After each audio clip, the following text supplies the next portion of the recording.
Hi, I'm Buck, your personal tour guide to the Federal Reserve. I'm here to introduce you to one of the most complex but effective institutions in the United States. But don't worry, I'll explain it all in plain English. Just beside me is a roadmap of where we're going. Together, we'll walk through the Federal Reserve System, literally. And along the way, I'll show you just what goes on around here and why it's important. By the end of this tour, you too will be able to explain the Federal Reserve in plain English. There is no other agency of government which can overrule actions that we take. There is no other agency of government which can overrule actions that we take. There is no other agency of government which can overrule actions that we take. That would effectively be a takeover of monetary policy by the Congress, a repudiation of the independence of the Federal Reserve, which would be highly destructive to the stability of the financial system, the dollar, and our national economic situation. The Federal Reserve does not own any gold at all. We have not owned gold since 1934.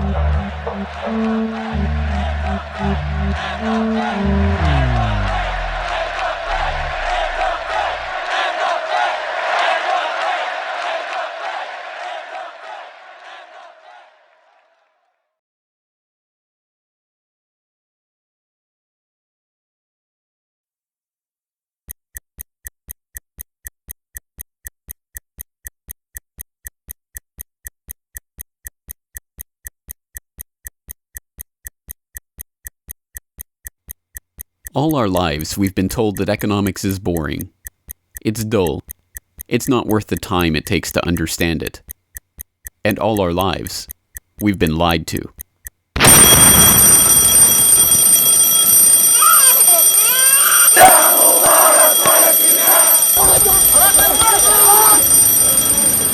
War, poverty, revolution. They all hinge on economics, and economics all rests on one key concept. Money. Money. It is the economic water in which we live our lives. We even call it currency. It flows around us, carries us in its wake, drowns those who are not careful. We use it every day, in nearly every transaction we conduct. We spend our lives working for it, worrying about it, saving it, spending it, pinching it. It defines our social status. It compromises our morals. People are willing to fight, die, and kill for it. But what is it? Where does it come from? How is it created? Who controls it? It is a remarkable fact that, given its central importance in our lives, not one person in 100 could answer such basic questions about money as these. So if you were planning a family, you'd want to know where babies come from. Yeah. And this is a lot about banking. So let me ask you, where does money come from? Where does the money come from? Where does any money? The government prints it. It's printed off. Where does money come from? How is new money created? By labor. People work and produce wealth, and the money is supposed to match that wealth. Where does money come from? Well, I have a pretty different outlook on money. It actually comes from like trees, right? But why is this? How could we be so ignorant about a topic of such importance? Where does money come from is a basic, childlike question. So why is our only response the childlike answer meant as a joke? It grows on trees. Such a profound state of ignorance could not come about naturally. From the time we are children, we are curious about the world and eager to learn about the way it works. And what could lead to a better understanding of the way the world works than a knowledge of money, its creation and destruction? Yet discussion of this topic is fastidiously avoided in our school years and ignored in our daily life. Our monetary ignorance is artificial, a smoke screen that has been erected on purpose and perpetrated with the help of complicated systems and insufferable economic jargon. But it doesn't take an economist to understand the importance of money. Deep down, we all know that the wars, the poverty, the violence we see around us hinges on this question of money. It seems like a 1,000-piece jigsaw puzzle just waiting to be solved. And it is. The puzzle pieces, taken together, create an image of the Federal Reserve, America's central bank and the heart of the country's banking system. Despite its central importance to the economy, relatively few have heard of it, and fewer still know what it is, despite the bank's attempts at self-description. Our economy runs on a complex system of exchange of goods and services, in which money plays a key part. Coin, currencies, savings, and checking accounts, the overall supply of money is managed by the Federal Reserve. Money is the medium through which economic exchanges take place, and money as a standard of value helps us to set prices for goods and services. The job of managing money, monetary policy, is to preserve the purchasing power of the dollar while ensuring that a sufficient amount of money is available to promote economic growth. The Federal Reserve also promotes the safety and soundness of the institutions where we do our banking. It ensures that the mechanisms by which we make payments, whether by cash, check, or electronic means, operate smoothly and efficiently. And in its fiscal role, acts as the banker for the United States government. Now, these duties comprise the major responsibilities of our central bank. But in order to really understand the Federal Reserve, we must first understand its origins and context. We must deconstruct the puzzle. The first piece of that puzzle lies here, in the White House. This is where the Federal Reserve Act, then known as the Currency Bill, was signed into law after passing the House and Senate in late December 1913. The New York Times of Christmas Eve 1913 described the festive scene. The Christmas spirit pervaded the gathering. While the ceremony was a little less impressive than that of the signing of the Tariff Act on October 3rd last in the same room, the spectators were much more enthusiastic and seized every occasion to applaud. There in the White House that fateful December evening, President Wilson signed away the last veneer of control over the American money supply to a cartel, a well-organized gang of crooks so successful, so cunning, so well hidden that even now, a century later, few know of its existence, let alone the details of its operations. But those details have been openly admitted for decades. Of course, just as we have been taught to find economics boring, we have been taught that this story is boring. This is the way the Federal Reserve itself tells it. The United States was facing severe financial problems. At the turn of the century, most banks were issuing their own currency, called banknotes. The trouble was, currency that was good in one state was sometimes worthless in another. People began to lose confidence in their money, since it was only as sound as the bank that issued it. Fearful that their bank might go out of business, they rushed to exchange their banknotes for gold or silver. By attempting to do so, they created the Panic of 1907. During the panic, people streamed to the banks and demanded their deposits. The banks could not meet the demand. They simply did not have enough gold and silver coin available. Many banks went under. People lost millions of dollars. Businesses suffered, unemployment rose, and the stability of our economic system was again threatened. Well, this couldn't go on. If the country was going to grow and prosper, some means would have to be found to achieve financial and economic stability. To prevent financial panics like the one in 1907, President Woodrow Wilson signed the Federal Reserve Act into law in 1913. But this is history as told by the victors, a revisionist vision in which the creation of a central bank to control the nation's money supply is merely a boring historical footnote, about as important as the invention of the zipper or an early 20th century hula hoop craze.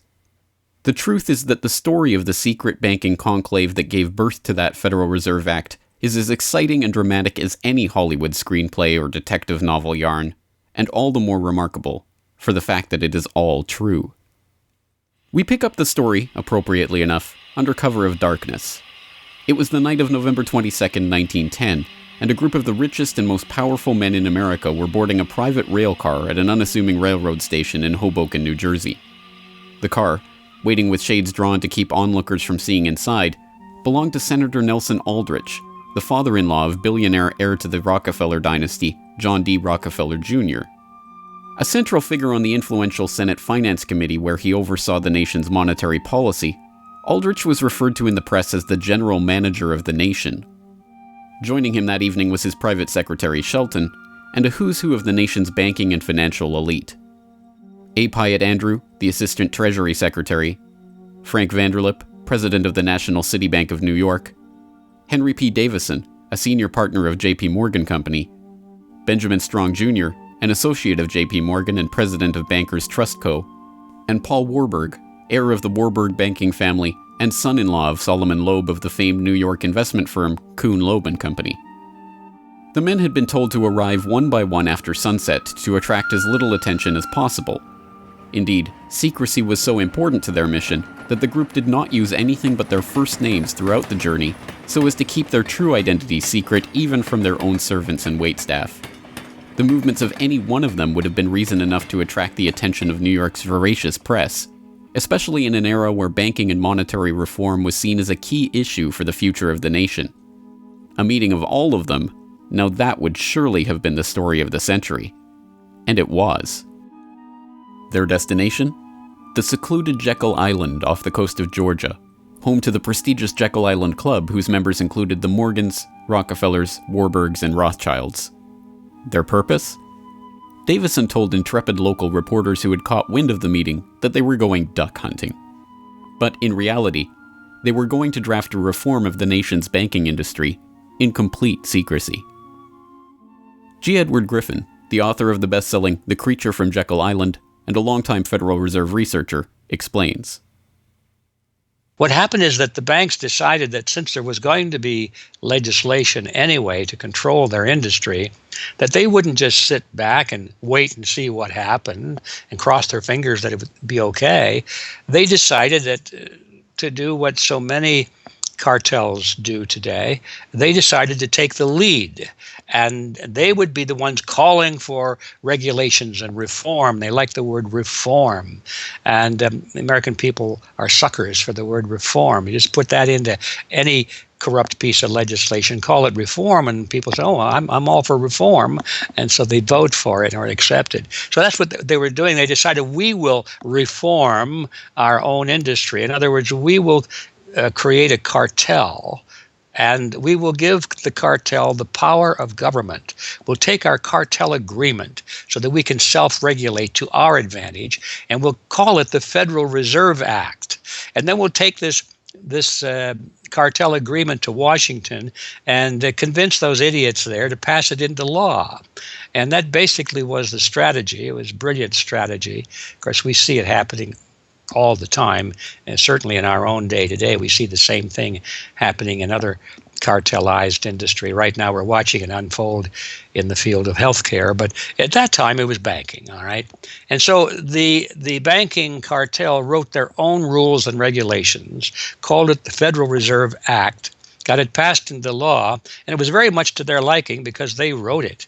And in essence, what they had created is a set of rules which made it possible for themselves to regulate their industry, but they went even beyond that. In fact, it's clear to me when I was reading their letters and their conversations at the time and the debates that they never dreamed that Congress would go along and also give them the right to issue the nation's money supply. I mean, not only were they now going to regulate their own industry, which is what they started out as wanting to do, but they got this incredible gift that they didn't dream would be given to them, although they were negotiating for it. And that was Congress gave them the authority to issue the nation's money. And Congress gave away the sovereign right to issue the nation's money to the private banks. And so all of this was in the Federal Reserve Act, and the American people were joyous because they were told and they were convinced that this was finally a means of controlling this big creature from Jekyll Island. Amazingly enough, they were successful, not just in conspiring to write the legislation that would eventually become the Federal Reserve Act, but in keeping that conspiracy a secret from the public for decades. It was first reported on in 1916 by Bertie Charles Forbes, the financial writer who would later go on to found Forbes magazine. But it was never fully admitted until a quarter century later, when Frank Vanderlip wrote a casual admission of the meeting in the February 9th, 1935 edition of the Saturday Evening Post.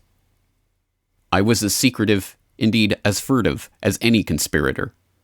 I do not feel it is any exaggeration to speak of our secret expedition to Jekyll Island as the occasion of the actual conception of what eventually became the Federal Reserve System. Over the course of their 9 days of deliberation at the Jekyll Island Club, they devised a plan so overarching, so ambitious, that even they could scarcely imagine that it would ever be passed by Congress.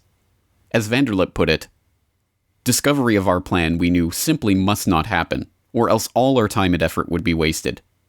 If it were to be exposed publicly that our particular group had got together and written a banking bill, that bill would have no chance whatever of passage by Congress. So what precisely did this conclave of conspirators devise at their Jekyll Island meeting? A plan for a central banking system to be owned by the banks themselves, a system which would organize the nation's banks into a private cartel that would have sole control over the money supply itself.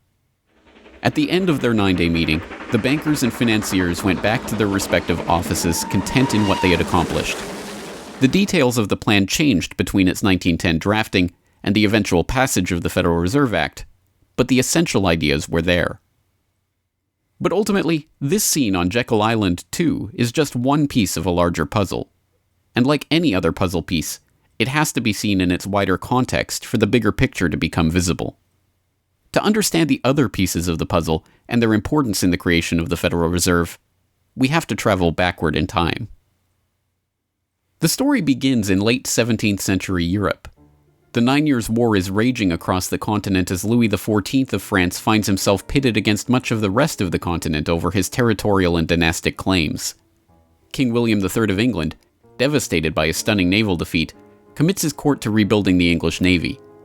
There's only one problem: money. The government's coffers have been exhausted by the waging of the war, and William's credit is drying up. A Scottish banker, William Patterson, has a banker's solution. A proposal to form a company to lend £1 million to the government at 6% plus £5,000 management fee, with the right of note issue. By 1694, the idea has been slightly revised, a £1.2 million loan at 8% plus £4,000 for management expenses. But it goes ahead. The magnanimously titled Bank of England is created. The name is a carefully constructed lie, designed to make the bank appear to be a government entity. But it is not.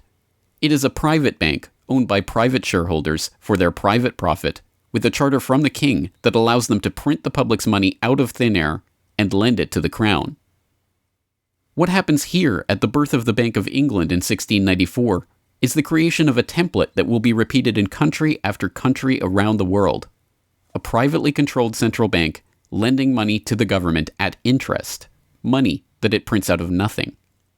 And the jewel in the crown for the international bankers that creates this system is the future economic powerhouse of the world, the United States.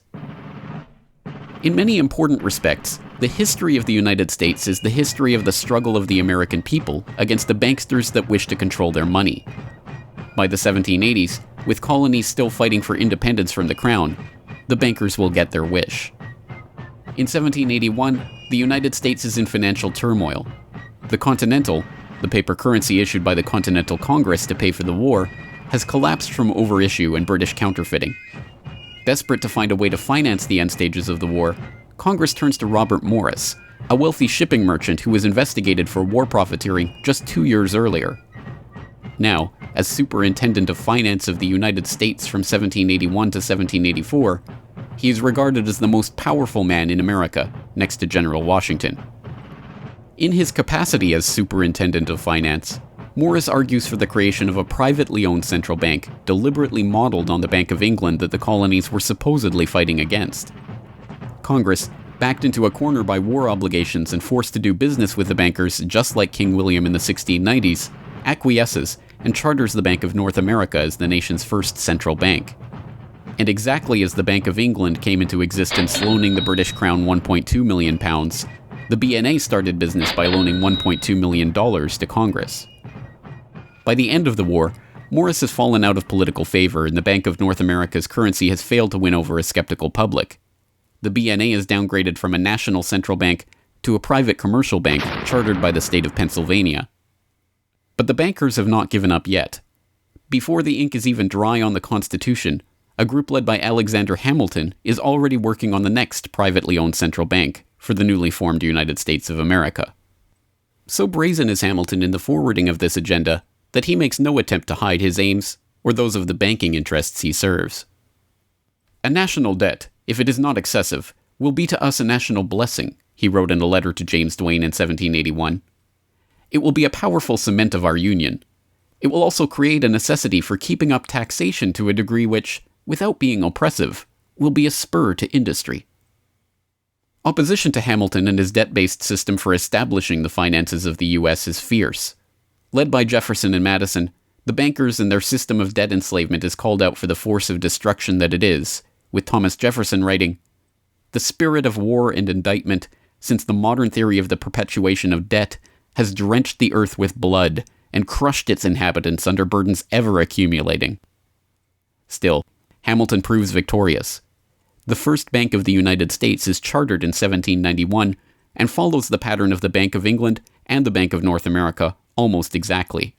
A privately owned central bank with the authority to loan money that it creates out of nothing to the government. In fact, it is the very same people behind the new bank as were behind the old Bank of North America. It was Alexander Hamilton, Robert Morris's former aide, who first proposed Morris for the position of financial superintendent, and the director of the old Bank of North America, Thomas Willing, is brought in to serve as the first director of the First Bank of the United States. Meet the new banking bosses, same as the old banking bosses. In the first 5 years of the bank's existence, the U.S. government borrows $8.2 million from the bank, and prices rise 72%. By 1795, when Hamilton leaves office, the incoming Treasury Secretary announces that the government needs even more money and sells off the government's meager 20% share in the bank, making it a fully private corporation. Once again, the U.S. economy is plundered while the private banking cartel laughs all the way to the bank that they created. By the time the bank's charter comes due for renewal in 1811, the tide has changed for the money interests behind the bank. Hamilton is dead, shot to death in a duel with Aaron Burr. The bank-supporting Federalist Party is out of power. The public are wary of foreign ownership of the central bank, and what's more, don't see the point of a central bank in time of peace. Accordingly, the charter renewal is voted down in the Senate, and the bank is closed in 1811. Less than a year later, the U.S. is once again at war with England. After 2 years of bitter struggle, the public debt of the U.S. has nearly tripled from $45.2 million to $119.2 million. With trade at a standstill, prices soaring, inflation rising, and debt mounting, President Madison signs the charter for the creation of another central bank, the Second Bank of the United States, in 1816. Just like the two central banks before it, it is majority privately owned and is granted the power to loan money that it creates out of thin air to the government. The 20-year bank charter is due to expire in 1836, but still in his first term, President Andrew Jackson has already vowed to let it die prior to renewal. Believing that Jackson won't risk his chance for re-election in 1832 on the issue, the bankers forward a bill to renew the bank's charter in July of that year, 4 years ahead of schedule. Remarkably, Jackson vetoes the renewal charter and stakes his re-election on the people's support of his move. In his veto message, Jackson writes in no uncertain terms about his opposition to the bank. Whatever interest or influence, whether public or private, has given birth to this act, it cannot be found either in the wishes or necessities of the executive department, by which present action is deemed premature, and the powers confirmed upon its agent not only unnecessary, but dangerous to the government and country. It is to be regretted that the rich and powerful too often bend the acts of government to their selfish purposes. If we cannot at once, in justice to interests vested under improvident legislation, make our government what it ought to be, we can at least take a stand against all new grants of monopolies and exclusive privileges, against any prostitution of our government to the advancement of the few at the expense of the many, and in favor of compromise and gradual reform in our code of laws and system of political economy. The people side with Jackson, and he's re-elected on the back of his slogan, "Jackson and no bank." The president makes good on his pledge. In 1833, he announces that the government will stop using the bank and will pay off its debt. The bankers retaliate in 1834 by staging a financial crisis and attempting to pin the blame on Jackson, but it's no use. On January 8, 1835, President Jackson succeeds in paying off the debt, and for the first and only time in its history, the United States is free from the debt chain of the bankers. In 1836, the Second Bank of the United States charter expires, and the bank loses its status as America's central bank. It is 77 years before the bankers can regain the jewel in their crown, but it is not for lack of trying. Immediately upon the death of the bank, the banking oligarchs in England react by contracting trade, removing capital from the US, demanding payment in hard currency for all exports, and tightening credit. This results in a financial crisis known as the Panic of 1837, and once again Jackson's campaign to kill the bank is blamed for the crisis. Throughout the late 19th century, the United States is rocked by banking panics brought about by wild banking speculation and sharp contractions in credit. By the dawn of the 20th century, the bulk of the money in the American economy has been centralized in the hands of a small clique of industrial magnates, each with a near monopoly on a sector of the economy. There are the Astors in real estate, the Carnegies and the Schwabs in steel, the Harrimans, Stanfords, and Vanderbilts in railroads, the Mellons and the Rockefellers in oil. As all of these families start to consolidate their fortunes, they gravitate naturally to the banking sector. And in this capacity, they form a network of financial interests and institutions that centered largely around one man, banking scion and increasingly America's informal central banker in the absence of a central bank, John Pierpont Morgan. John Pierpont Morgan, or Pierpont as he prefers to be called, is born in Hartford, Connecticut in 1837 to Junius Spencer Morgan, a successful banker and financier. Morgan rides his father's coattails into the banking business, and by 1871 is partnered in his own firm, the firm that was eventually to become J.P. Morgan and Company. It is Morgan who finances Cornelius Vanderbilt's New York Central Railroad. It is Morgan that finances the launch of nearly every major corporation of the period, from AT&T to General Electric to General Motors to DuPont. It is Morgan who buys out Carnegie and creates the United States Steel Corporation, America's first billion-dollar company.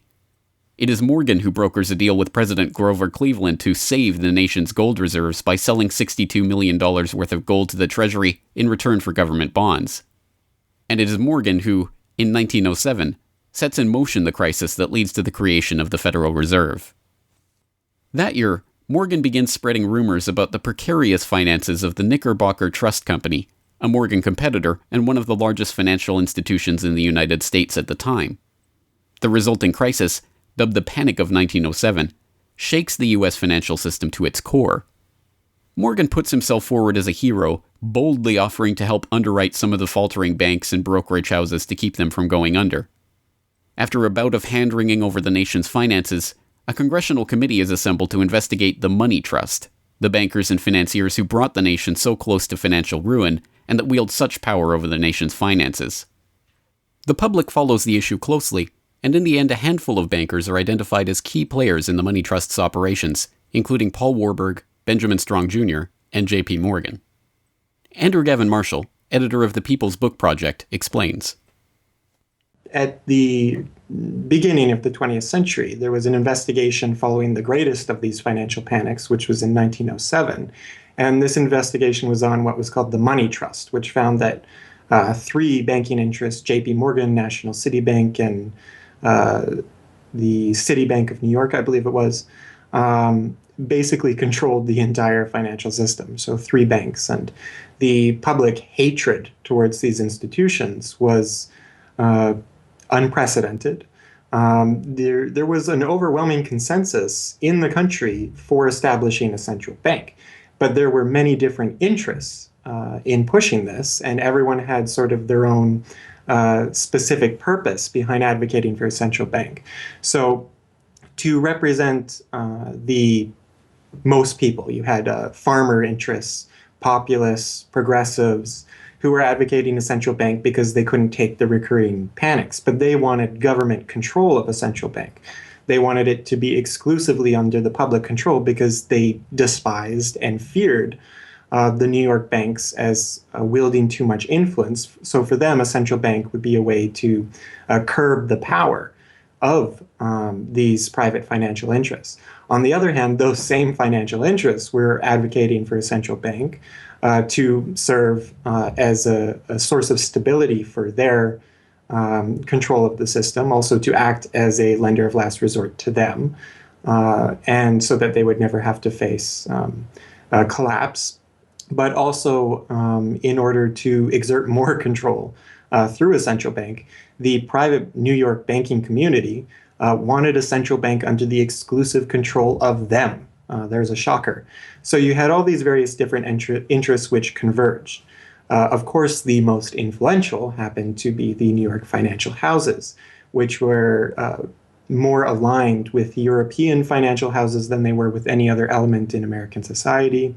The main individual behind the founding of the Federal Reserve was Paul Warburg, who was a partner with Kuhn, Loeb and Company, European banking house. His brothers were prominent bankers in Germany at that time, and he had, of course, close connections with every major financial and really big industrial firm in the United States, and most of those existing in Europe. And he was discussing all these ideas with his fellow compatriots in advocating for a central bank. In 1910, Warburg got the support of a senator named Senator Aldrich, whose family later married into the Rockefeller family. Again, I'm sure just a coincidence, but Aldrich invited Warburg and a number of other bankers to a private secret meeting on Jekyll Island, just off the coast of Georgia, where they met in 1910 to discuss the construction of a central bank in the United States, but one which, of course, would be owned and serve the interests of the private bankers. Aldrich then, in 1911, presented this as the Aldrich Plan or the Aldrich Bill in the U.S. Congress, and it was actually voted out. The public, suspicious of Senator Aldrich's banking connections, ultimately reject the Jekyll Island Cabal's Aldrich Plan. The Cabal does not give up, however. They simply revise and rename their plan, giving it a new public face, that of Senator Robert Owen and Representative Carter Glass. In the end, the money trust that was behind the Panic of 1907 uses the public's own outrage against them to complete their consolidation of control over the banking system. The newly retitled Federal Reserve Act is signed into law on December 23, 1913, and the Fed begins operations the next year.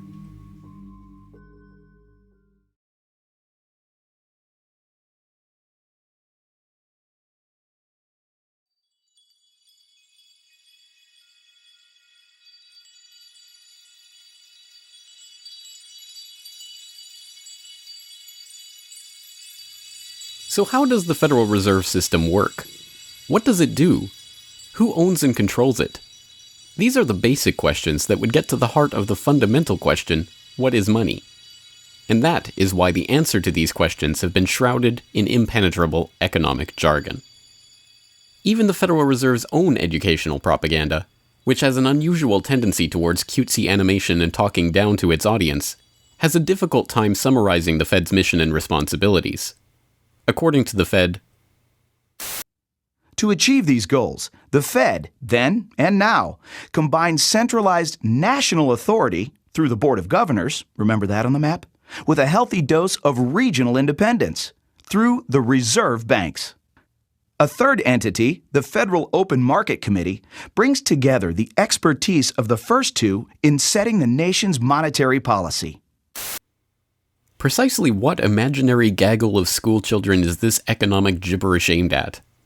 The simple truth, hidden behind the sleight of hand of economic jargon and magisterial titles, is that a banking cartel has monopolized the most important item in our entire economy: money itself.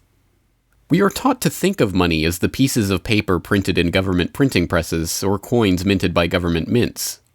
While this is partially true, in this day and age, the actual notes and coins circulating in the economy represent only a tiny fraction of the money in existence.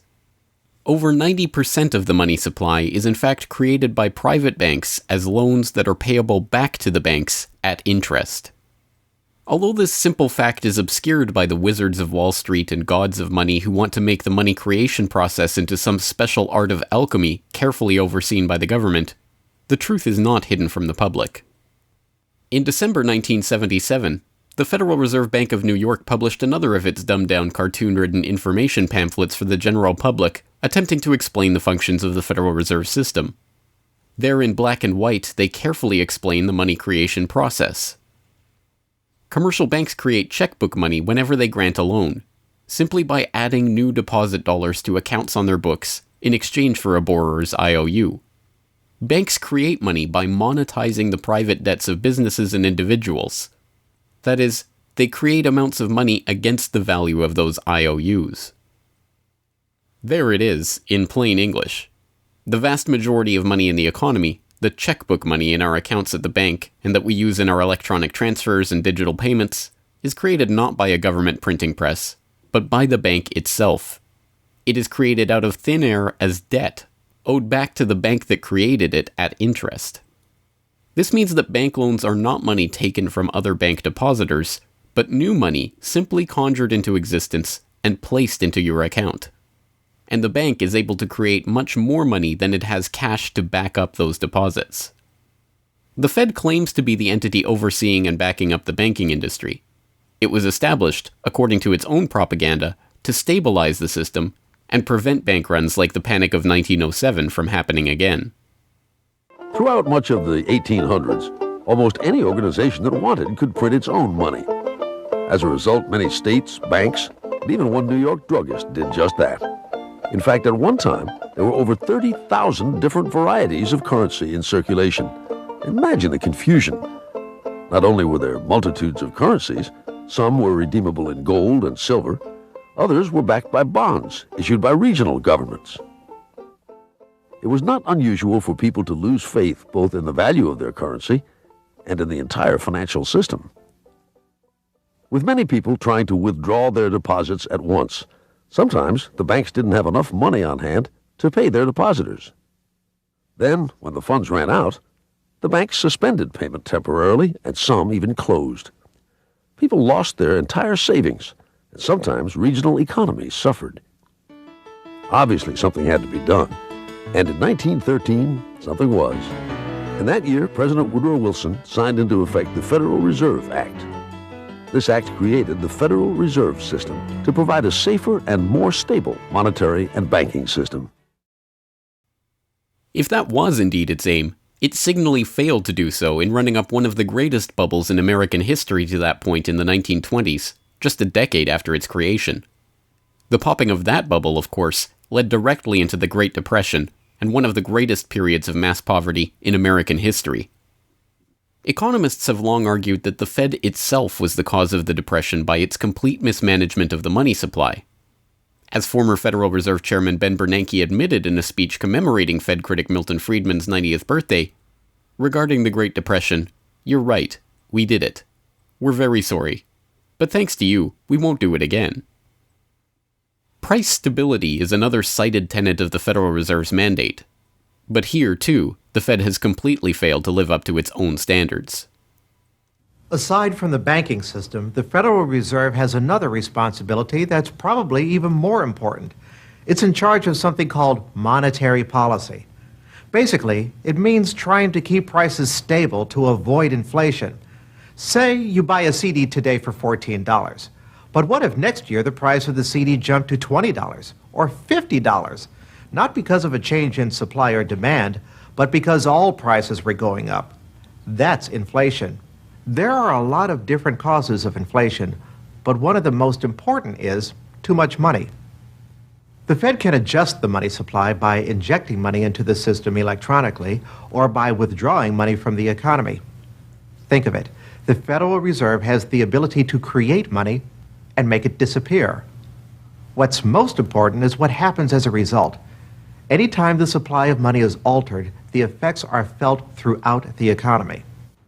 The Fed's methods have changed over time to take advantage of the latest computers and electronics, but its mission remains the same: to aim for stable prices, full employment, and a growing economy. 100 years ago, in 1913, the Fed was created, and we've marked it with a vertical line there. Consumer prices now are about 30 times higher than they were when the Fed was created in 1913. Paper money, too, is the responsibility of the Federal Reserve. Hence, the dollars in circulation are not Treasury notes, not bills of credit, but Federal Reserve notes, debt-based notes backed up, ultimately, by the government's own promise to pay. It's sovereign bonds backed up by the taxpayers themselves. At one time, the Federal Reserve banks were legally required to keep large stockpiles of gold in reserve to back up these notes. But that requirement was abandoned, and today the notes are backed up mostly by government securities. The Fed no longer keeps any actual gold on its books, but gold certificates issued by the Treasury and valued not at the spot price of $1,300 per troy ounce, but an arbitrarily fixed statutory price of $42 2/9 per ounce.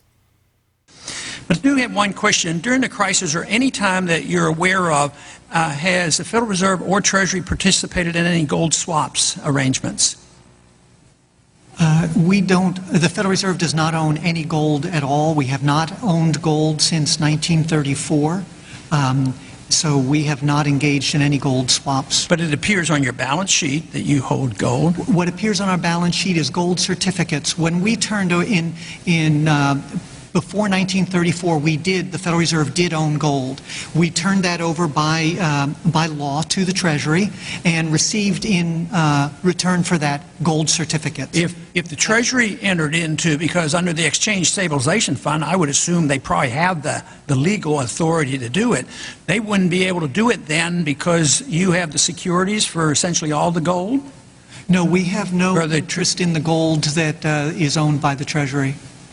We have simply an accounting document that is called gold certificates that represents the value at a statutory rate and still that we gave to the Treasury in 1930. And still measured at $42 an ounce, which makes no sense whatsoever. Clearly, there is a discrepancy between what we are led to believe is motivating the Fed and what it actually does. To understand what the Fed is actually intended to do, it's first important to understand that the Federal Reserve is not a bank per se, but a system. This system codifies, institutionalizes, oversees, and undergirds a form of banking called fractional reserve banking, in which banks are allowed to lend out more money than they actually have in their vaults. The whole process starts, the process of decay and corruption starts with something called fractional reserve banking. That's the technical name for it. And what that really means is that as the banking institution developed over several centuries, starting, of course, in Europe, it developed the practice of legalizing a certain dishonest accounting procedure. In other words, in the very, very beginning, if you want to go all the way back, people would bring their gold or silver to the banks for safekeeping. And they say, give us a paper receipt. And we don't want to guard our silver and our gold because, people could come in the middle of the night and they could kill us or tie us up and threaten us, and they'll get our gold and silver, so we can't really guard it. We'll take it to the bank and have them guard it, and we just want a paper receipt so that we can take the receipt back and get our gold anytime we want. And so in the beginning, money was receipt money. They could then, instead of changing or exchanging the gold coins, they could exchange the receipts, and people would accept the receipts just as well as the gold, knowing they could get the gold. And so these paper receipts being circulated were, in essence, the very first examples of paper money. Well, the banks learned early on that game that here they were sitting on this pile of gold and all these paper receipts out there. People weren't bringing the receipts in anymore. Very few of them, maybe 5%, maybe 7% of the people would bring in their paper receipts and ask for the gold. So they said, why don't we just sort of give more receipts out than we have gold? They'll never know because we only are asked at the best 7% of it, so we can create more receipts for gold than we have, and we can collect interest on that because we'll loan that into the economy and we'll charge interest on this money that we don't really have.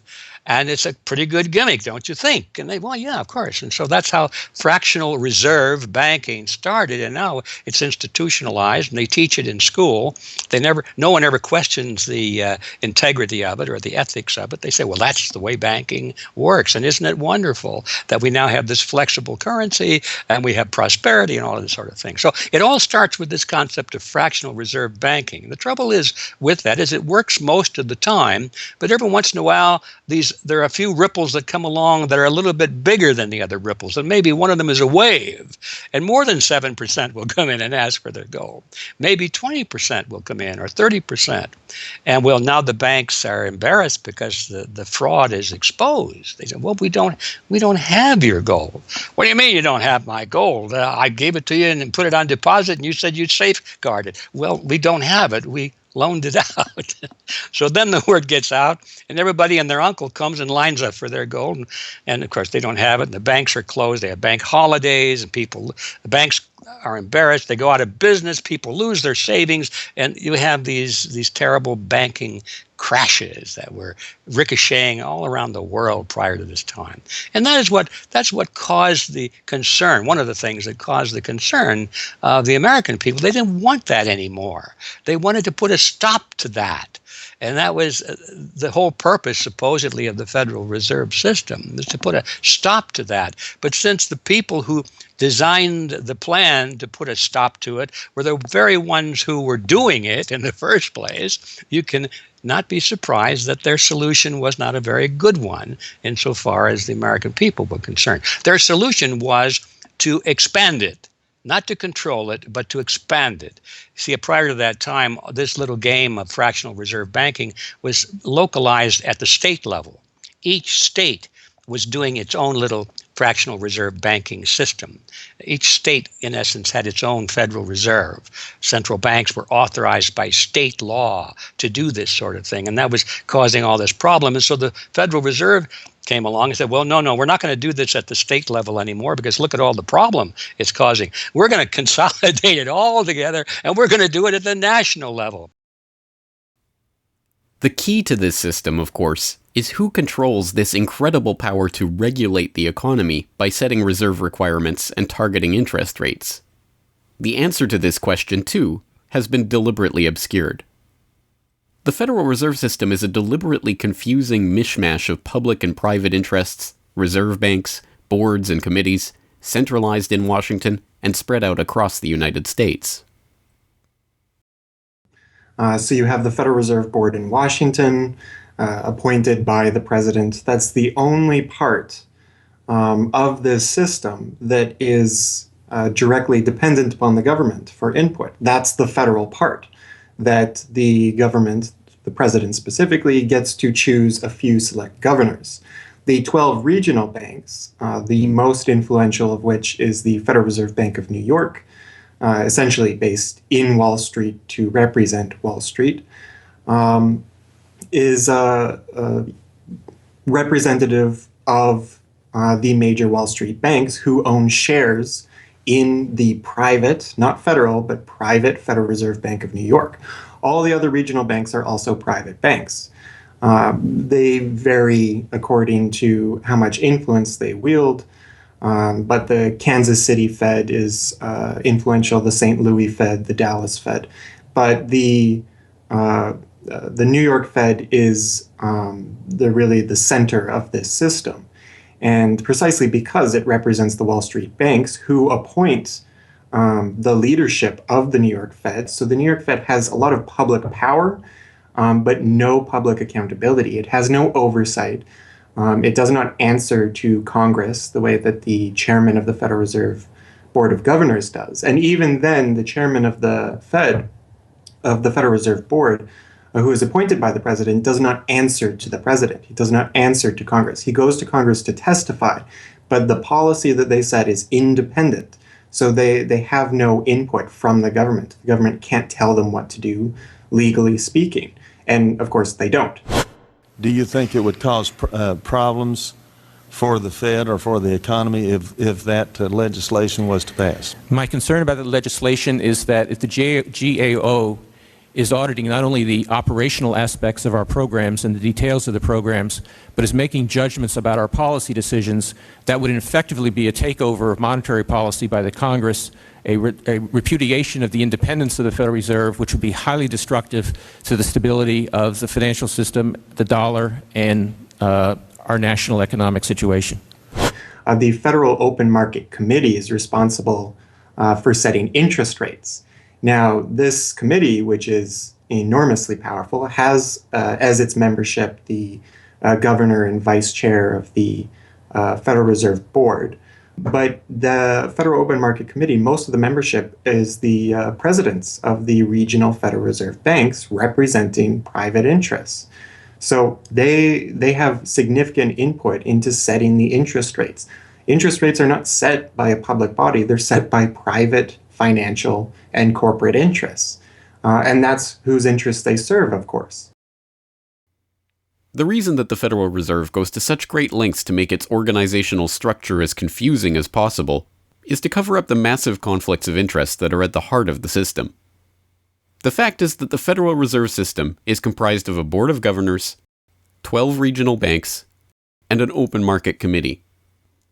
The privately owned member banks of each Federal Reserve Bank vote on the majority of the Reserve Bank's directors, and the directors vote on members to serve on the Federal Open Market Committee, which determines monetary policy.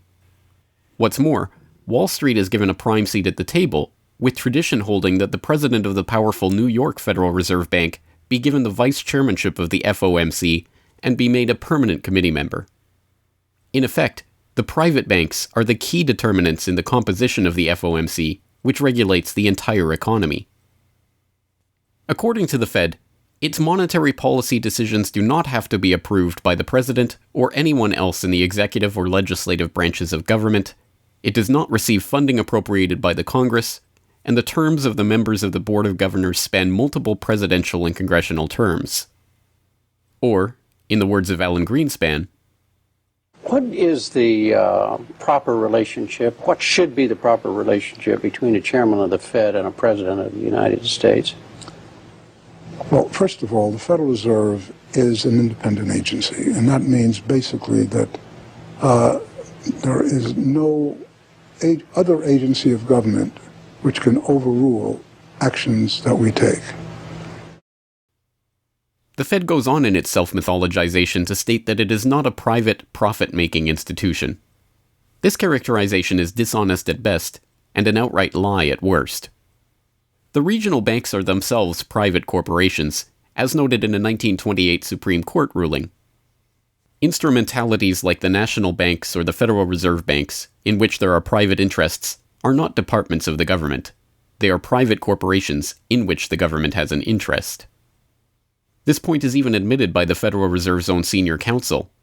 Our regulations do specify overall terms for the lending, but the day-to-day operation of the banking activities are conducted by the Federal Reserve banks. They are banks, and indeed they do lend, and they do interact they're their with own depositors. agency then, essentially, They are not in that agencies. regard. Yes, they're not agencies, Your Honor. They're persons under FOIA. Each Federal Reserve Bank, the stock is owned by the member banks in the district, 100% privately held. They have private boards of directors. Majority of those boards are appointed by the independent banks, private banks in the district. They are not agencies. These private corporations issue shares that are held by the member banks that make up the system, making the banks the ultimate owners of the Federal Reserve Banks. Although the Fed's profits are returned to the Treasury each year, the member banks' shares of the Fed do earn them a 6% dividend. According to the Fed, the fixed nature of these returns means that they are not being held for profit. Despite the dishonest nature of this description, however, it is important to understand that the bankers who own the Federal Reserve indeed do not make their money from the Fed directly. Instead, the benefits are much less obvious and much more insidious. The simplest way that this can be understood is that, as a century of history and the specific example of the last financial crisis shows, the Fed was used as a vehicle to bail out the very bankers who own the Fed banks in the most obvious example of fascistic collusion imaginable. A handful of financial institutions have enriched themselves as a result of institutional speculation on a large scale as well as manipulation of the market. And secondly, what they have done is that they have then gone to their governments and said, well, we are now in a very difficult situation and you need to give us money so that we can retain the stability of the financial system. And who actually lends the money or brokers the public debt? The same financial institutions which are the recipients of the bailout. Okay, and so what you have is a circular process. It's a diabolical process. You're lending money. You're not lending money. You're handing money to the large financial institutions, and then this is leading up to a mounting public debt in the trillions. Okay. And then you say to the financial institutions, we need to establish a new set of treasury bills and government bonds, etc., which of course are sold to the public, but they are always brokered through the financial institutions, which establish their viability and so on and so forth. And the financial institutions will probably buy part of this public debt. So that in effect what the government is doing is financing its own indebtedness through the bailouts. It hands money to the banks, but to hand the money to the banks, it becomes indebted to those same financial institutions, and then it says, well, we now have to emit large amounts of public debt. Please, can you help us? And then the banks will say, well, your books are not quite in order. And then the government will say, well, obviously they're not in order because we've just handed you $1.4 trillion of bailout money, and we're now in a very difficult situation, so we need to borrow money from the people who are, in fact, the recipients of the bailout. So this is really what we're dealing with. We're dealing with a circular process. The 2008 crisis and subsequent bailouts are merely the latest and most brazen examples of the fundamental conflicts of interest at the heart of America's privately owned central banking system. Beginning with the collapse of Lehman Brothers in September of that year, the Federal Reserve embarked on an unprecedented program of bailouts and special zero-interest lending facilities for the very banks that had caused the subprime meltdown in the first place. By the cartelization of the Federal Reserve structure, and thus not by accident, it was the very bank presidents who had overseen their banks' lending practices that ended up in the director positions of the Federal Reserve banks that voted on where to direct the trillions of dollars in bailout money. And unsurprisingly, they directed it toward their own banks. A stunning 2011 Government Accountability Office report examined $16 trillion of bailout facilities extended by the Fed in the wake of the crisis and exposed numerous examples of blatant conflicts of interest. Jeffrey Immelt, chief executive of General Electric, served as a director on the board of the Federal Reserve Bank of New York. At the same time, the Fed provided $16 billion in financing to General Electric. JP Morgan Chase chief executive Jamie Dimon, meanwhile, was also a member of the board of the New York Fed during the period that saw $391 billion in Fed emergency lending directed to his own bank. In all, Federal Reserve Board members were tied to $4 trillion in loans to their own banks. These funds were not simply used to keep these banks afloat, but actually to return these Fed-connected banks to a period of record profits in the same period that the average worker saw their real wages actually decrease and the economy on Main Street slow to a standstill. Ben Bernanke, at that time the chairman of the Federal Reserve Board of Governors, was confronted about these conflicts of interest by Senator Bernie Sanders upon the release of the GAO report in June 2012. Senator, you raised an important point, which is that this is not something the Federal Reserve created. This is in the statute. Congress in the Federal Reserve Act said this is the governance of the Federal Reserve, and more specifically that bankers would be on the board. And 6 out of 9. Sorry? 6 out of 9 in the regional banks are come from the banking industry. That's correct, and that is in the law. And right. I'll answer your question, though. The answer to your question is that Congress set this up. We have tried. I think we've made it into something useful and valuable. We do get information from it. But if Congress wants to change it, of course, we will work with you to find alternatives. Bernanke is completely right. These conflicts are, in fact, a part of the institution itself. A structural feature of the Federal Reserve that was baked into the Federal Reserve Act itself over 100 years ago by the bankers who conspired to cartelize the nation's money supply. You could not ask for a more succinct reason why the Federal Reserve itself, this admitted cartel of banking interests, needs to be abolished. But you could get one.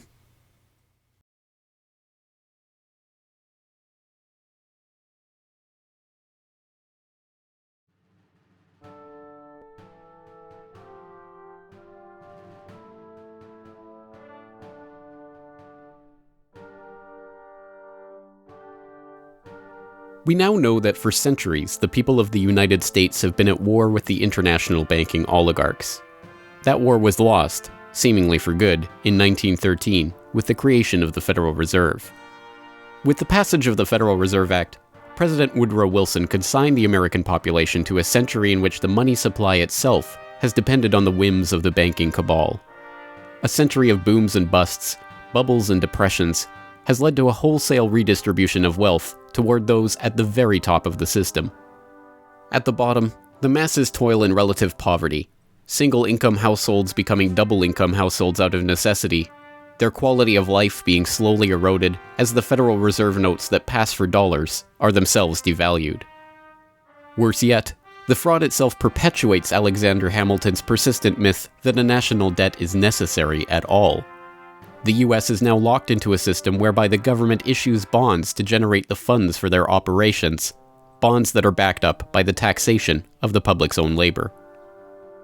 The perpetrators of this fraud, meanwhile, remain in the shadows, largely ignored by a general public that could instantly recognize the latest Hollywood heartthrob or pop idol, but have no clue what the head of Goldman Sachs or the New York Fed does, let alone who they are. This cabal bear allegiance to no nationality, no philosophy or creed, no code of ethics. They are not even motivated by greed, but power. The power that the control of the money supply inevitably brings with it. After a person has all the money in the world that you could possibly use to buy anything you want, what's left to capture your imagination? And the answer, of course, is power. Power over people.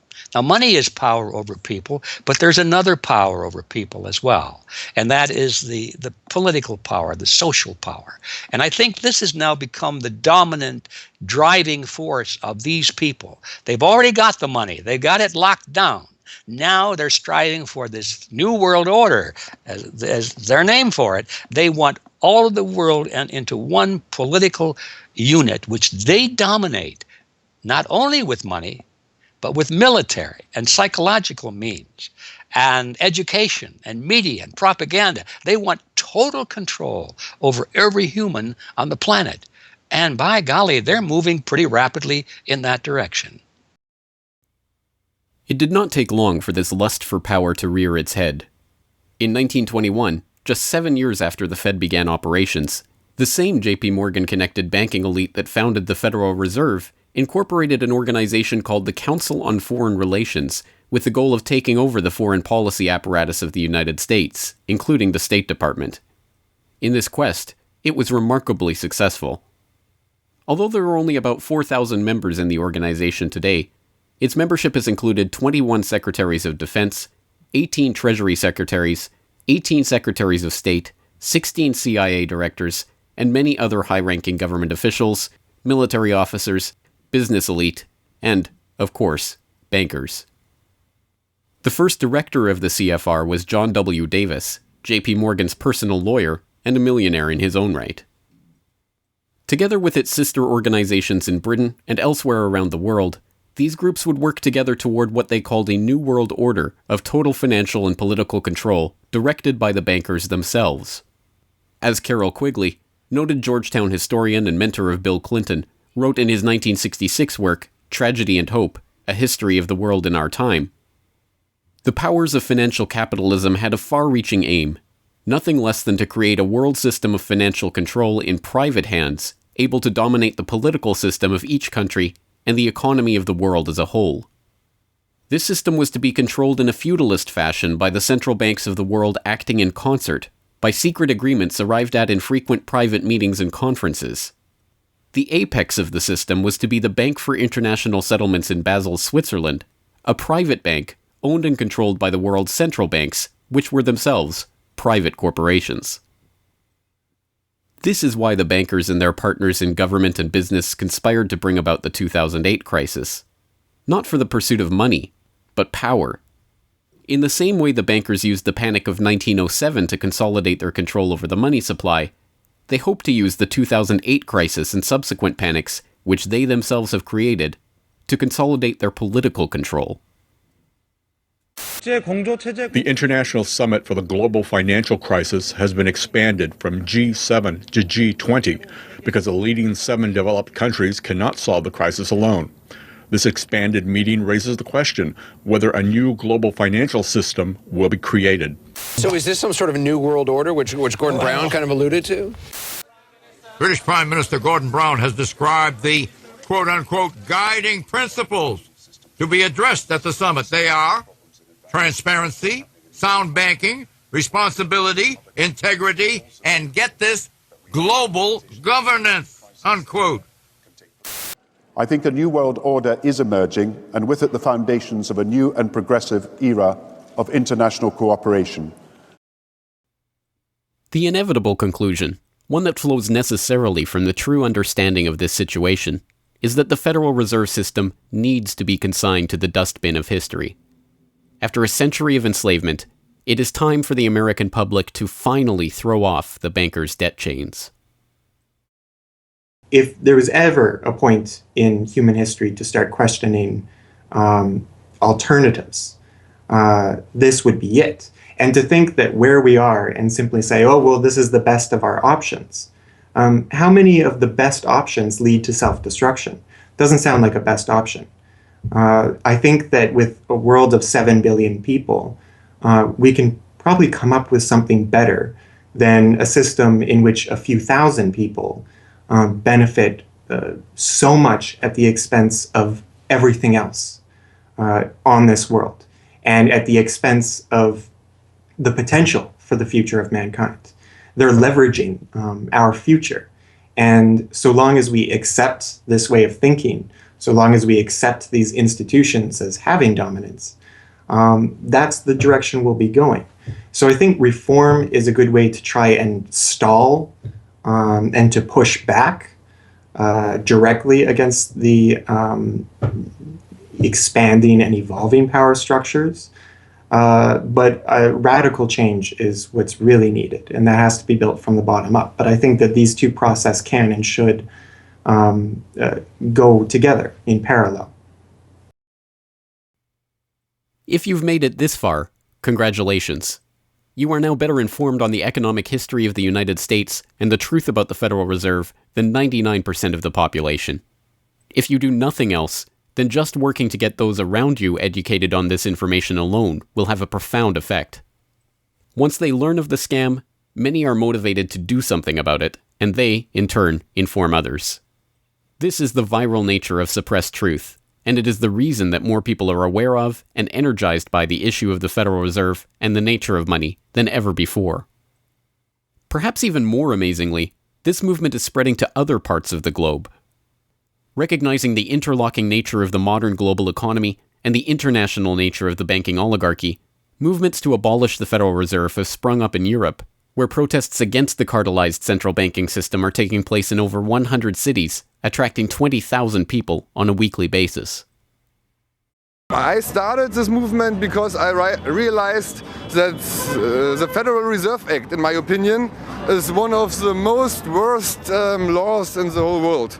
So a private banking company is lending America the money, and in my opinion, America is not any more democratic. The Federal Reserve tells the government what to do, and that's a problem. It's a very big problem, especially in the US. Why is it a global issue, and why are people doing it here in Germany? Because when you realize that this finance system, it's a global system, you have to go to the really beginning of the system. And in my opinion, it's also the World Bank and the International Fund of Currencies and stuff like this. But at the beginning of all this is a law from 1913. Woodrow Wilson signed it. And this is the beginning of all this hardcore capitalism we are suffering right now from. And the only way to stop this is maybe to break this law. But what if the burgeoning movement to end the Fed is successful? What system do people propose as the answer? There have been several proposals along different lines by various researchers. Some argue for a return to America's colonial roots of debt-free money issued by state-run banks, pointing to the Bank of North Dakota as one already functioning, successful model of this approach. We've had two banking systems ever since the 1860s, with the state bank system and the federal bank system. And the federal bank system are the big Wall Street banks, particularly. They dominate the federal system. So they're taking over right now. I mean, in California, we don't even have any local banks where I am. They're now, we had two, and I had accounts in both of them, and they're now, one of them is Chase Bank, and the other is U.S. Bank. So they're both big Wall Street banks now. They've been taken over. So if you can it's the local banks that have an interest in serving the local business. The big banks have no interest in making loans to local business. It's too risky. Why should they bother? They've got this virtually free money they can get from the Fed and from each other, and it's much more lucrative to them either to speculate in commodities or other things abroad, or what works very well for them is to buy long-term government bonds at 3%, because these have no capital requirement. The capital requirement for government bonds are zero. So they can buy all of those that they want. Whereas if they buy, let's say, mortgages, or if they make loans for mortgages, or they make loans to businesses, then they have to worry about their capital requirement. And as soon as they've used up all their capital, in other words, $8 of capital will get you $100 of loans, then they can't make any more loans. They have to wait for 30 years till those loans get paid off. So what they do, if they do buy mortgages, is sell them off to investors. And so that was the whole mortgage-backed securities scam that we've seen. They had no motivation to make sure that these borrowers were actually sound borrowers. They just wanted to make a sale, so they sold the stuff to the unwary investors who might be somebody in Iceland or Sweden or pension funds. Yeah, so that didn't work out so well. So a state bank with the partnering with the local banks can provide the capital, can help them with capital. In North Dakota, the state bank guarantees the loans of the local banks, allowing them to make much bigger loans than they could otherwise. And the state bank provides liquidity to the small banks. That's why the small banks, the local banks, aren't making loans to small business right now, because they don't know that they can get money from the other banks as needed.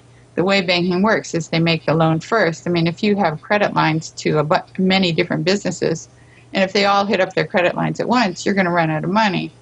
So you don't dare do that unless you know that you can get short-term loans from the other banks. And what's happening right now, even though there's $1.6 trillion in excess reserves sitting on the books of the big banks, they're not available to the little banks. And the reason is because the Fed is paying 0.25% interest on those reserves. So the banks have no incentive to lend them to the little banks. Why let go of them when you can make just as much keeping them, and then you still have your reserves, and you can use them as collateral to buy bonds or something that'll make you more money.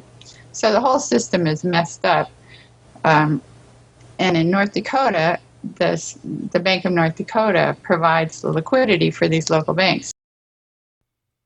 Others advocate a decentralized system of alternative and competing currencies that greatly reduce or even eliminate altogether the need for a central bank. Well, 22 years ago in Ithaca, New York, I noticed that a lot of people, friends particularly, had skills and time that were not being employed or respected by the prevailing economy. And while we had much desire to create things and trade them with each other, and many services we could provide to each other. We didn't have the money. So, since I have a background in graphic design, journalism, and arrogance, I went to my computer and designed paper money for Ithaca, New York. Designed pretty colorful money, with pictures of children, waterfalls, and trolley cars, and denominated in hours of labor. 1 hour note, half hour, quarter, eighth hour note, 2 hour note, and then began to issue to each of the pioneer traders who had agreed to be listed in the directory a specific starter amount. And the game began. An hour has been worth an hour of basic labor, or $10 US, which at that time, 20 years ago, was double the minimum wage. People who usually expect more than $10 per hour of their service can charge multiple hours per hour, but the denomination puts between us as residents of our community that reminder that we are fellow citizens, not merely winners or losers scrambling for dollars. And it introduces us to each other on the basis of these skills and services that we have, that we are more proud to provide for each other than often is the case with a conventional job, just the stuff we have to do to get the money to pay the bills. So through that trading process, that more intimate scale process within the community, we're more easily able to become friends and lovers and political allies. It's an inspiring story, and tell people about how much money has circulated through this community. I mean, it's important for people to understand just how successful this has been. Because we're not a computer system, we don't have a specific volume of trading recorded, but by the grapevine, by phone surveys, and over the years watching the money move, we were able to guess very reliably at several $1 million equivalent of this money has transacted over those years, making loans without charging interest up to $30,000 value, which is the fundamental monetary revolution in our system. Then as well, making grants of the money to over 100 community organizations. Some argue for currencies whose mathematical nature prevent them from being merely conjured into existence whenever a federal government wants to wage another war of aggression or forge another link in the seemingly endless train of governmental tyranny and abuse. What people have to understand about Bitcoin is that it's a completely decentralized network. There's no central server, there's no controlling company, there's no office. It's just free software that anyone can download and start running on their computer anywhere in the world. And that the Bitcoins themselves can be transferred to or from anyone anywhere in the world. And it's impossible for any bank or government or entity to block you from sending or receiving those Bitcoins. There's a limited supply of those Bitcoins. There will never, ever, ever be more than 21 million Bitcoins. And so because, like everything, the price is set based on supply and demand, because the supply of Bitcoins is limited and the demand is increasing as more and more people start to use them and more websites start to accept them, the price of Bitcoins in terms of dollars is going to have to increase even a lot more than the $500 per Bitcoin that it is today. Are there any drawbacks at all to the idea of using a cryptocurrency? If you're part of the current power elite that can just print money at will to spend on whatever you feel like, then yeah, the world switching over to Bitcoin is probably not going to benefit you. But if you're one of the normal people that aren't working for the Federal Reserve or any central bank that's printing money to pay to your friends and that sort of thing, then a Bitcoin world is a wonderful thing for you. Sound money, cryptocurrencies, state banks, LETS programs, self-issued credit. These and many other solutions have all been proposed, and many of them are in use in different localities today. Information on all of these ideas and how they are being applied in various parts of the world are widely available online. The point is that the question of what money is and how it should be created is perhaps the single greatest question facing humanity as a whole, and yet it is one that has been almost completely eliminated from the national conversation. Until recently. End the Fed! End the Fed!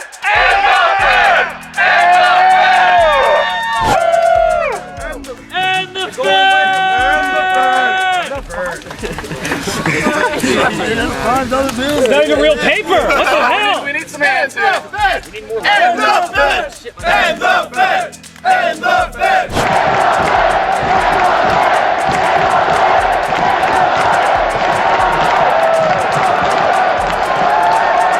I haven't even gotten to that part yet. We can do it again when I get to that part.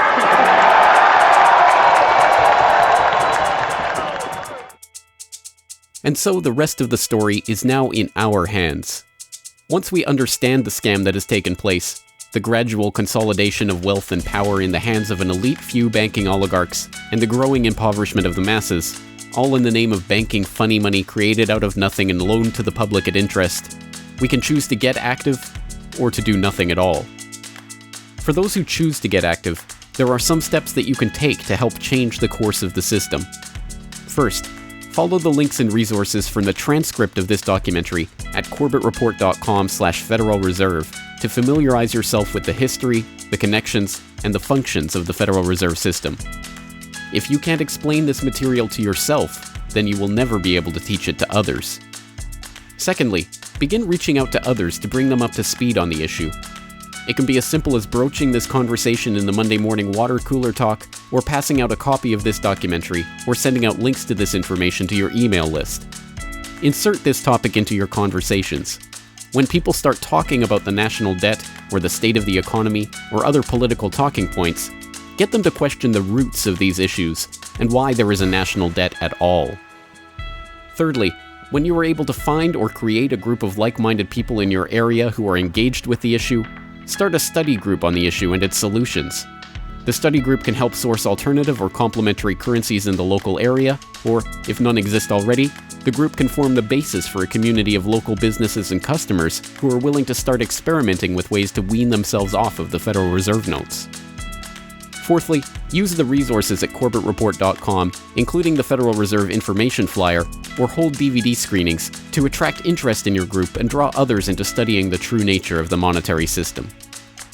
The work of building up an alternative to the current system can seem daunting, even at times overwhelming. But it is important to keep in mind that the Federal Reserve System that seems so monolithic today has only been around for 1 century. Central banks have been defeated in America before, and they can be defeated again. The question of how we decide to change this system is not rhetorical. It will either be answered by an informed, engaged, active population working together to create viable alternatives and to dismantle the current system, or it will be answered by the same banking oligarchy that has been controlling the money supply, and indeed the lifeblood of the country, for generations. Now, 1 century after the creation of the Federal Reserve System, we have a choice to make. Whether the next century, like the one before it, will be a century of enslavement, or, transformed by the actions and choices that we make in the light of this knowledge, a century of empowerment.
Hello, this is James Corbett of CorbettReport.com, the writer, producer, director, narrator, and just about everything else you can imagine with regards to the documentary that you just finished watching, Century of Enslavement, The History of the Federal Reserve.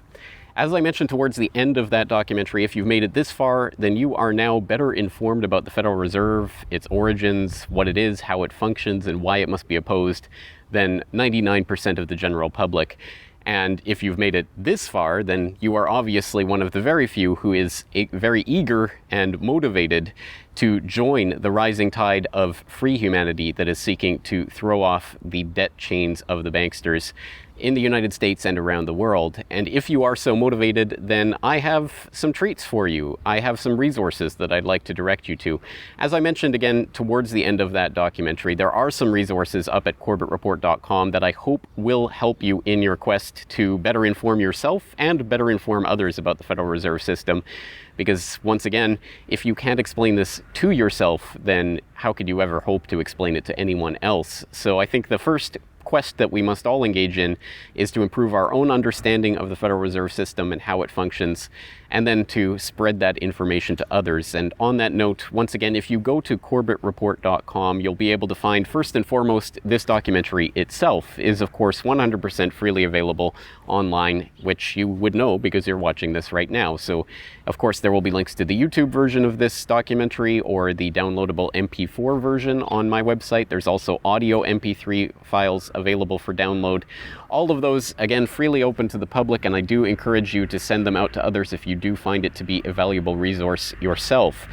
And once you're there at corbettreport.com, you'll find not only the documentary itself, but also a transcript of the documentary, complete with hyperlinks to all of the source documents, videos, articles, all of the information that was used to compile this documentary. So I hope that will be a valuable resource, again, for people who are looking to put this information together in a way that makes sense in their own head, and so that they can see where all of this information is coming from, much of it sourcing from the Federal Reserve itself. So I hope that the hyperlinked transcript will be valuable to people out there who are seeking to broaden their understanding of these topics. And you will also find there a news information pamphlet that I have put together with the help of Mike Krentz of MikeKrentz.com, a graphic designer who's helped me out a lot behind the scenes on the website. As you can tell from the graphics on this documentary, I'm not a graphic designer myself by trade or by training. So I certainly do appreciate Mike's help in putting this information pamphlet together.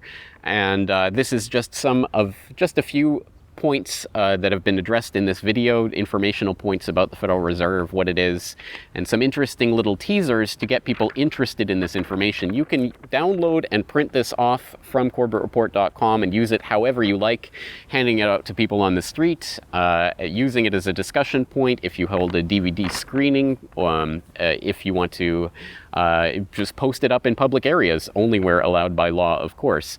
Once again, this is freely available for download and for you to print out and to use to help spread information about the Federal Reserve System. And it's available both in color and black and white and should print nicely onto standard 8.5 by 11 letter size paper. So that will all be up there at the website, along with, of course, an actual DVD version of this documentary. Once again, if you do find this information useful, then I hope you will try to spread it to others. There are a lot of people who prefer the online link, but there will be some people who you cannot reach online. For those people, and for yourself, if you so desire, here is a physical hard copy that you can order from corbettreport.com for 2,000 Japanese yen. That's about 20 Federal Reserve notes.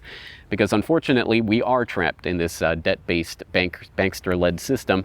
So we do all require these pieces of paper in order to put a roof over our head and food on the table, myself included. So your support is obviously greatly appreciated. And for that 2,000 Japanese yen, about 20 Federal Reserve notes, you'll receive this documentary.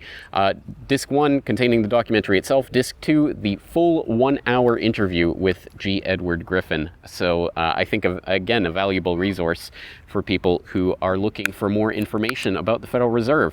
So that's available at corbettreport.com, along with all of this that we've talked about here, the information pamphlet, the hyperlink transcript, all of the various formats this is available in.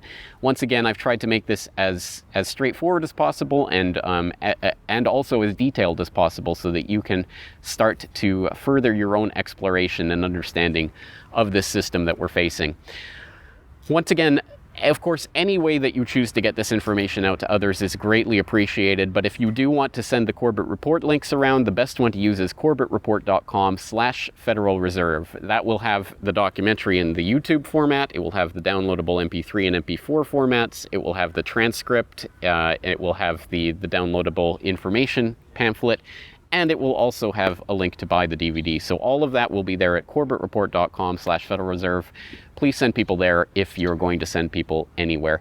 So once again, I really do salute you for taking time out of your busy day, out of your schedule, to devote yourself to watching and learning and understanding this material, and to helping spread this information and awareness to others, because it is only together that we will ever be able to form the movement that will ultimately turn the tide against the banksters and defeat the Federal Reserve and all of the similarly privately controlled central banks all around the world. So once again, thank you for your time and attention.